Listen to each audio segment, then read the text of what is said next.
What started as an autumn hike turned into a journey to another time and a different way of life. Exactly what we hoped it would be. The hike to Sarver Cabin is a tough one, uphill for the first hour. Then you reach the ridge line. We're on the crest now, right on the Craig County, Montgomery County line at about 3,300 feet.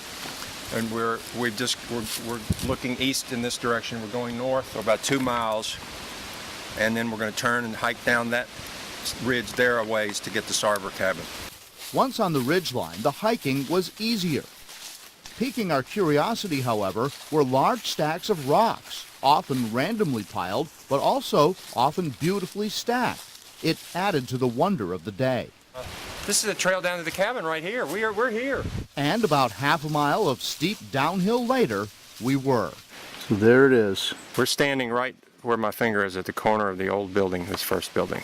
Mark had camped here about 10 years ago when he took this photo. The main difference is that the main house, which was more standing than it is today, has been collapsed by a large fallen tree. A lot of times you do a destination hike, and at the end of the destination there's a scenic overview, there's a waterfall, something like that. Clearly this isn't as beautiful as a waterfall. So if you hike here, the reason to come is to stand here and think about what happened here years ago. You look around and you just wonder what brought people here to live under these conditions, and how did they make it? How did they get through the winters? It would have been horrible. As it turns out, we were able to find out. That's my granddaddy. It's my grandmother. Sidney and Russell Sarver are the great-grandsons of the man who built the cabin. It was built around 1859 by Henry Sarver, and most likely James Elmore, which was a brother-in-law to him. They homesteaded it. They lived there for 10 years and made improvements. The land was theirs. The Sarver boys showed me pictures of the generations who lived there for nearly a century, including Henry's wife, Sarah.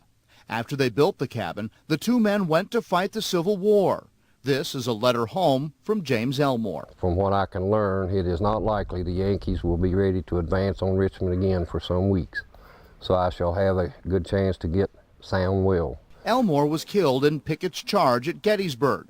Henry survived being a POW and returned to the homestead, cleared the land, and made a life. You know, they farmed, had sheep, raised lots of corn. That was their biggest crop.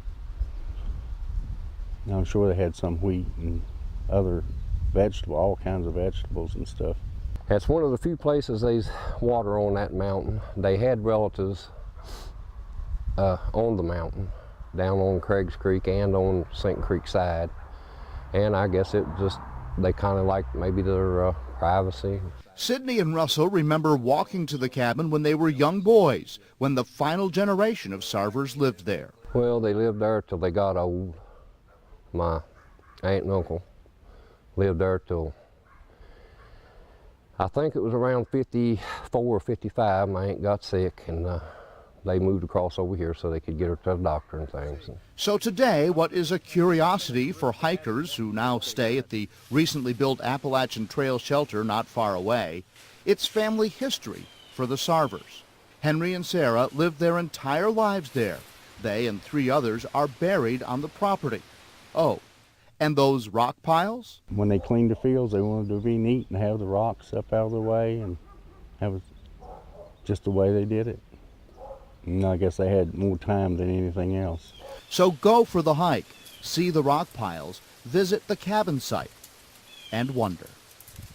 For the Fox 21/27 10 o'clock news, I'm John Carlin on Sinking Creek Mountain.